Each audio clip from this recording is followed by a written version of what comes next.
Bonjour Pascal Fouquet, je suis le directeur des nouveaux médias du groupe Figaro. Donc en quelques mots, que sont les actifs numériques du groupe Figaro? Trois choses, du web éditorial, des actifs serviciels et marchands et des annonces classées. L'ensemble représente 20% du chiffre d'affaires du groupe Figaro. On est d'assez loin le groupe de presse qui a sa quote-part de chiffre d'affaires émanant du numérique la plus importante. Et en termes de reach, nous touchons 13 millions de visiteurs uniques par mois, c'est-à-dire un internaute français sur 3. Alors notre stratégie est double. D'abord, développer des pôles d'audience les plus puissants possibles. Nous sommes d'abord en médias, donc nous souhaitons être en situation de leadership sur le numérique autour de chacune de nos marques. Et ensuite, contribuer positivement à l'économie du groupe à travers d'un modèle économique diversifié qui associe de la publicité, des revenus services et marchands et enfin des abonnements qui sont cross-média, c'est-à-dire qu'on souhaite qu'un particulier s'abonne à nos marques, par exemple à la marque Figaro, et bénéficie ensuite de l'accès à ces contenus sur tous les supports print, smartphone, web et tablettes. Pour nous, les tablettes, c'est à la fois donc un nouveau canal de distribution de nos produits, Figaro Magazine, Figaro Madame au quotidien. On cherche à rapprocher constamment nos contenus du lecteur. C'est aussi un support innovant qui nous permet, à travers une grammaire inédite, de proposer des nouveaux contenus et des nouvelles expériences de lecture.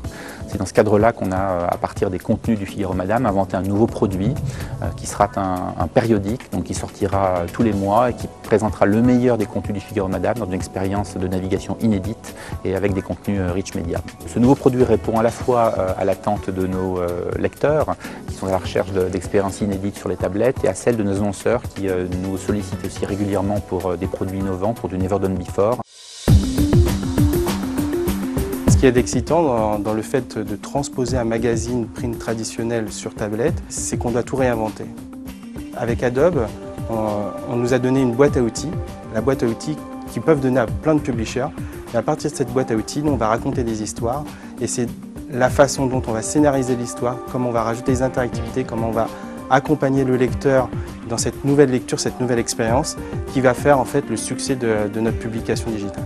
Nous avons été séduits par la gamme de fonctionnalités offertes par Adobe qui couvre l'ensemble de la chaîne de production, depuis la production avec InDesign jusqu'aux analytics. Adobe DPS est la seule solution qui nous permet de réaliser sous InDesign, un logiciel connu par les designers, de visualiser sur le desktop avec Adobe Viewer et après de le mettre directement en fait dans l'iPad. Donc la chaîne, le workflow est parfait pour nous.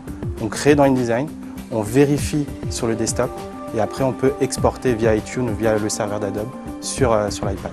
Une grosse contrainte en fait pour les studios de créa, c'est de designer pour les divers OS et les divers tablettes. La technologie Adobe nous permet d'emblée d'être présent sur les principales plateformes, iOS et Android. C'est une contrainte toujours très lourde pour nos éditeurs d'avoir à développer des produits pour chacune des plateformes. Avoir d'emblée un produit multi-OS, c'est une économie de temps et donc une économie d'argent pour nous. La chance que j'ai eue, c'est d'avoir un contact très franc et très direct avec Adobe. Nous souhaitions travailler avec une société pérenne qui puisse nous accompagner dans des développements technologiques et qui soit un partenaire de long terme pour nous.